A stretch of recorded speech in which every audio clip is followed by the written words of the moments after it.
Former cult members, what made you realize you were in a cult and need to get out? You/Excusetheblood responded. I was born and raised as one of Jehovah's Witnesses. Got married to another witness when I was 19.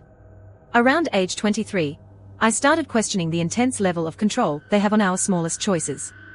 What we wear, look like, what we watch or listen to, who we spend time with, etc. Things really started falling apart when my cognitive dissonance was reckoning with the fact that I've worked with several hundred non-witnesses.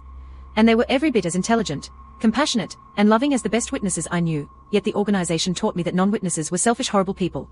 And they were all going to die at Armageddon, which has been constantly and urgently imminent for the last 150 years. I'll drop a link to some of their quotes regarding this in case you're curious. After this got to be too much, I finally decided to research what ex-witnesses had to say. The organization called them apostates. We were trained to be terrified of them, and what they had to say, to never listen to them. Once I gave them a chance, it clicked instantly. Our leadership told us to never listen to apostates, because they knew the whole time that the apostates were right about everything they say. My wife was not thrilled, to say the least, but I convinced her that truth stood up for itself, and she had the right to examine all the evidence and decide for herself what was true. We've been happily out for a year and a half, making new friends, having the time of our lives, and we are buying a house this week. You/Kabla responded. They told me I devoted too much of my time studying instead of praying, proselytize, the going to gatherings, the so-called family time. I even explained that I study because I want to one day contribute to the alleviation of poverty in my country. They confronted me one day. They said that studying is more important to me than God, that it would be better to save myself a seat in heaven, and that all I could do is pray for God to provide for the poor. I felt insulted because they were Americans, and it seemed like their privileged life blinds them from how humiliating it is to not be able to eat. I personally know how many generations that have passed that have prayed for poverty in our country to end. After that exchange, I was so shaken with disgust from what I just heard. It was then that I decided I should get out. I'm a spineless coward, so Elle composed a letter detailing my leave and handed it to them rather than confront them directly. You/Apostasy Undercover responded. I grew up a Jehovah's Witness. I used to like it, it was all I knew. I watched a documentary about Jonestown, and a few TED Talks about cults, and I found a lot of similarities with my own religion. During quarantine, away from peer pressure and their exhausting preaching activities, I had time and space to learn more about my own religion, and I realized I was in a cult. I joined Exploitative here on Reddit, have been reading a lot about the subject, stopped going to their meetings, etc. My family is still in, they don't support my decision, but I don't care anymore.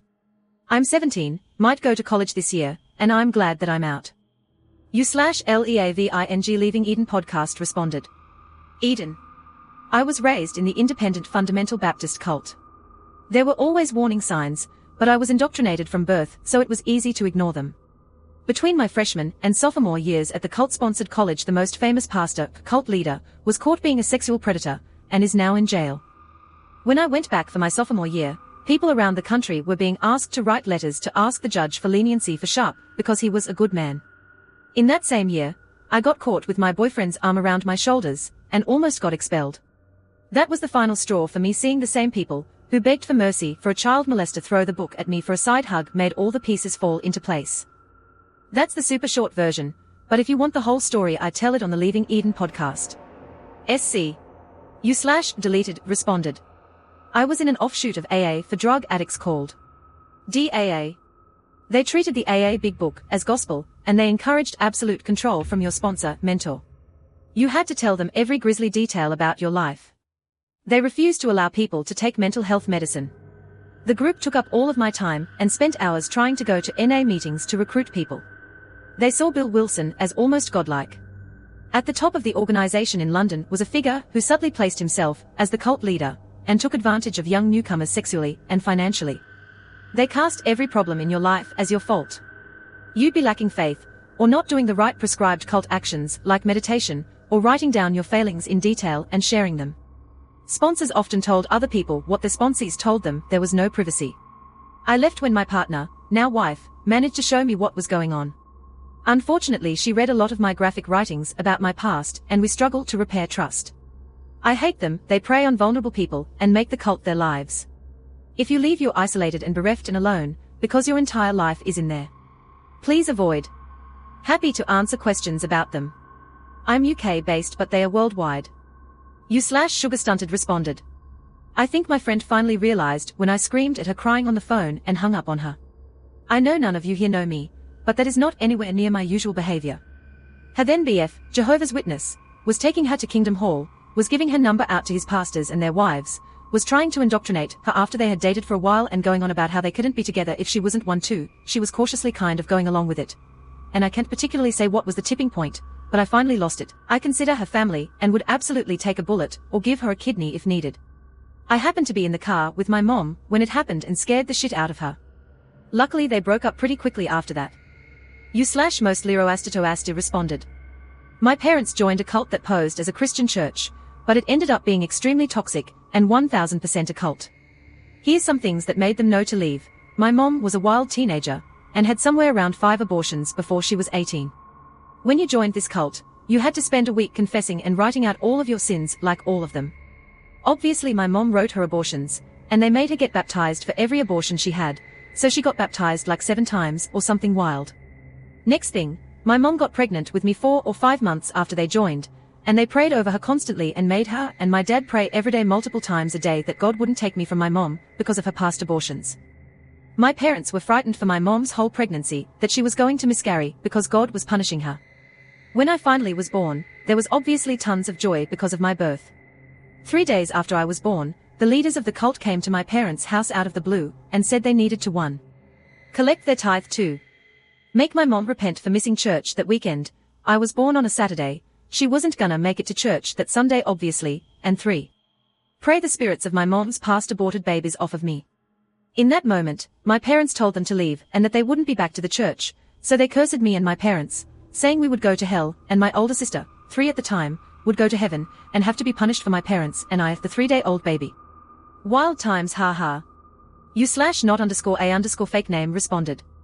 Not actually a cult strictly speaking, but I was in a MIM sales job that used all the tactics of a cult to get people to stay.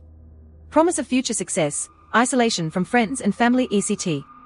Throughout working there I stopped talking to my old friends and family, and became someone I never want to be again. The point where I started to check out is when one of my clearer thinking friends started pointing out problems with the company. It kind of forced me to think critically and get out of it. I'm doing much better now with a new job, and talking to my family again, though LVE never gotten back the friends I lost. You/Carquambles responded. I joined the ex-gay movement during university. We, just a normal evangelical church, would stand outside church and give roses to people as they walked past, offers free meals to students, played rock music. That's how we found new members. They weren't all gay, by the way. Once people joined, they were grouped off into disciple groups, male and female. You weren't allowed to mix. Then, the sort of gay guys were put in a small group together.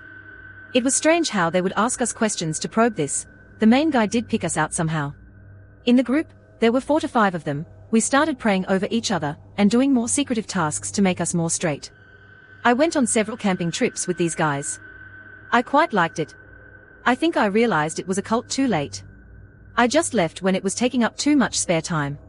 You/Cedar Wolf responded. I lead a cult. We eat pie to prevent the apocalypse. Not for real, but it's a nice, silly excuse to eat pie while the world goes to heck these days. Feel free to join us at copyright symbol /apocalypse. Edit, to all the folks who are stressing about what is or isn't pie. Y'all, it's not about stress or quibbling over the details. It's about having a silly reason to go out and enjoy pie, because the world depends on it. It's about taking time to enjoy some of life's simple pleasures. These 3-sided grilled sandwiches I made are still sandwiches, aren't they? So if it acts like pie and it tastes like pie and it feels like pie in your heart, why stress about the details? You/deleted responded. I was forced to burn my toys. We were supposed to recite a ritual every day of putting on armor, except the armor didn't exist. We were told we were special, and had special gifts, and encouraged to figure out what special gifts we had. People would tell our futures and use them to convince us of what we should be doing based on the fortune telling. We were pressured to lie down when touched, and if you didn't you were stared at awkwardly. We were told homosexuals were bad, and told that they were to blame for Katrina. We were told to give a significant portion of our money and we were promised, no, guaranteed, we would get an investment back. We were told to fear socialism, because it would instill an authoritarian government in the US. We were told that the entire world was out to get us, and that if we didn't rise up and take over the government, that the government would implant chips into us and track our every move. We were told that the end of the world could be tomorrow, but it never comes. I got out because it never really sat right with me. I realized it was a small group of people hijacking religion, and that most people didn't believe in, or even hear about, the stuff I was subject to. The cult leader names: Kenneth Copeland, Rick Joyner, Pat Robertson, Benny Hinn, and probably many others that LVE long forgotten. There's Christianity, and there's the prosperity gospel. I since found a more traditional Christian faith and realized that what I went through isn't a widely held view, and there's many religious people that simply believe there's a God, but otherwise try to be the best person they can be. I'm in a church now that is very active in volunteering to the community, and any monetary contributions are optional. U/Rolls Wetlogs responded. I work for a non-profit that reveres their dead founder. The people associated with it have always been odd to deal with, but I just figured it was because spiritual people gravitated to this kind of thing. A while ago, I attended an online Zoom meeting for my work to celebrate the founder's birthday. I was required to be there, where people gathered to talk about him. They constantly used the words divine energy when describing him, compared him to Jesus Christ, and called him a holy warrior. It was sort of a wake-up call that if this place is sort of a pseudo-cult. Good news is, I'm leaving in the next few weeks and blocking every single one of these people. Just to drive the point home. The CEO thinks that he can talk to trees and goes for walks to a particular copse to get personal and professional advice. U/Deleted responded. I was in the Mormon church. One day in seminary, they switched the entire history of how the Book of Mormon was written in the middle of class. It was such an Orwellian moment seeing everyone eating it up, and I just sat there like, oh, this is how it works. They can lie and you just nod along, because either you're oblivious or flat out scared of saying no. I left seminary the next day and the church within the week. Edit, just so people know, the old story used to be that Joseph Smith translated the Book of Mormon directly from golden plates that were written in Egyptian. He used two translated tools that were called the Urim and Thummim, forgive me if I spelled those wrong. Joseph also had the help of Oliver Cowdery to also translate the plates directly. Now this is where it gets insane. As of about 2 to 3 years ago, the church has been changing the story. They now say that Joseph had the plates, but he would put a rock in a hat, called a stone, and use that as his method of translation. This stone was also used by Joseph Smith to con people for money by claiming it revealed to him where to find buried treasure. Additionally, Oliver would help Yorspe translate the plates, but whenever Oliver was over to translate, the plates were always covered in a cloth and Joseph would put his hands over the cloth and tell Oliver Cowdery what to write. I was told this new story in seminary. Note that anything in parentheses I found on my own, because my seminary teacher would never teach us that Joseph was a crook, and it shook me to my core. However, what scared me the most was that everyone else in the class just ate it up. The entire founding of the church I dedicated my life to was a lie. I went down the rabbit hole and realized that the entire institution was a lie. U/Memiotional responded. I'm naturally nerdy and curious. I was once passionately talking with my brother about something cool that I learned recently. He then unironically said, be careful that you don't learn too much and lose your faith in God. If you listened closely, you could hear tires screeching in my head as I began to question the last 21 years of my life. I then obsessed over philosophy, religion, etc. until I became a first-time believer in evolution and an agnostic with atheistic leanings. I had to isolate myself from my family for some time during this transition, mostly all still in the cult, and slowly rebuild a worldview with first principle-based reasoning. U/introverted bassist responded. Was raised as a Scientologist. Lots of little things didn't quite add to me. We were free to think for ourselves, but we couldn't write any criticisms or analyses of Scientology. When I learned about the marriage course, I asked if the founder was ever married, but couldn't get a straight answer. I later learned that Hubbard was married 3 times and the second one was illegal. Another important thing was the cost. Every goddamn thing cost money. Going up the bridge from the most conservative estimate would cost north of $50,000. They are essentially holding eternity hostage. If you walked into a Catholic church, people would be excited to share information and ideas for free. If you need to save the planet, you can't put a price tag on salvation. The last straw was the golden age of tech. Everything had been slightly edited with new cover art, and we were expected to fork over thousands for the new editions. No apologies, no refunds, no discounts, no nothing. For decades Scientology hadn't been delivering services, but they expect us to be happy about it. U/brimstone_path responded. The time commitment kept increasing without me noticing. Pretty soon I was doing stuff I didn't really enjoy for 20 hours a week, and they wanted me to start talking to strangers independently about faith and religion. After winter break, the individual handling our section came to me and shared that he didn't feel like he had given me enough focus and time. I was trying to do an 18-credit semester, and had other clubs I was participating in. That discussion made me drop the organization altogether, but they convinced my friend to stop college, move, and help their group build a new church near another college campus. Edit. It started with a 2-hour group study, which would always inevitably go longer, then they added coordinating meeting for lunch. The group leader wanted a smaller study session on weekend mornings too. Soon I was participating in camping events as well, which they invite you on in evening worship sessions. It was a miracle I got homework done at all. U/8 and 12-14 responded. I guess it would depend on if you consider it a cult. I certainly do. Christian Assemblies of God, church I went to, everyone was related, would berate different ideologies, and force-fed many beliefs. I still get a bit of PTSD from voices from the spirit. Had a panic attack once in nursing school because of it, lesson that simulated schizophrenia. Remember too specific time, I didn't agree with what the message of a sermon was, only to have friends berate me into conforming. I ended up losing my faith at 16, but pretended for a few years to avoid consequences. At 18 I cut ties and left for school, refusing to contact most of those people.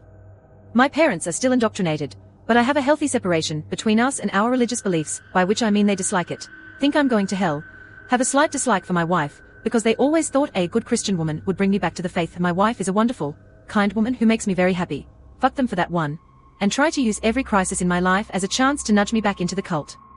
Mostly I just avoid the topic with them, and have set boundaries. As for everyone else, I cut ties hard. U/deleted responded. There's a certain Pentecostal college campus group that preys on international students and people down on their luck. Before I understood that, I attended but not regularly. Everything is done among that group of people, i.e. social activities, studying, meals, emotional connections, etc. One day I asked my friend what she'd do if she wanted to hang out with other friends. She looked at me confused and said, "These are my friends." Was referring to the classmates and others that we both knew. So that was one moment I realized it was a cult. Also, to be in leadership, which is looked highly upon, and the natural transition for second-plus year students, you have to speak in tongues. Their meetings last for hours, which is not helpful to getting schoolwork done. They also have conferences over winter breaks, IDK about during COVID, where they beg students for money and manipulate them psychologically. That pisses me off. I gave them money because I thought it was the right thing to do. It was not. Thank you so much for watching all the way to the end. Please like and subscribe for more videos like